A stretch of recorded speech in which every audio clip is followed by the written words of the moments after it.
কুরবানি করা হয়েছে, এরপরে কেউ মনে করলো যে কুরবানির গোস্তটা আমি ফ্রিজে জমিয়ে রাখি।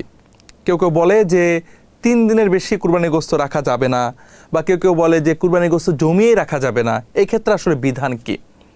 এক্ষেত্রে বিধান হলো বা উত্তর হলো যে কুরবানির গোস্ত 3 দিনের অধিক জমিয়ে রাখা যাবে, কুরবানির গোস্ত ফ্রিজে জমিয়ে রাখা জায়েজ আছে।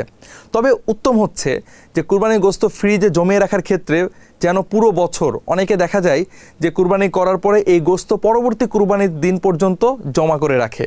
এর দ্বারা কুরবানির যে মূল উদ্দেশ্য, সে উদ্দেশ্যটা ব্যাহত হয়।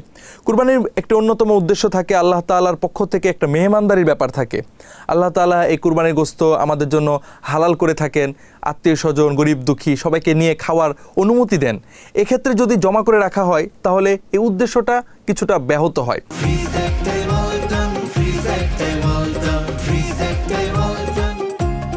কিন্তু যদি কারো পরিবারের লোক সংখ্যা বেশি থাকে, বা কারো যদি আসলে পরবর্তীতে কেনার সামর্থ্য না থাকে, বা কোনো কারণে সে যদি জমিয়ে রাখতে চায়, সেটা রাখা জায়েজ আছে বা সেটা রাখা যাবে।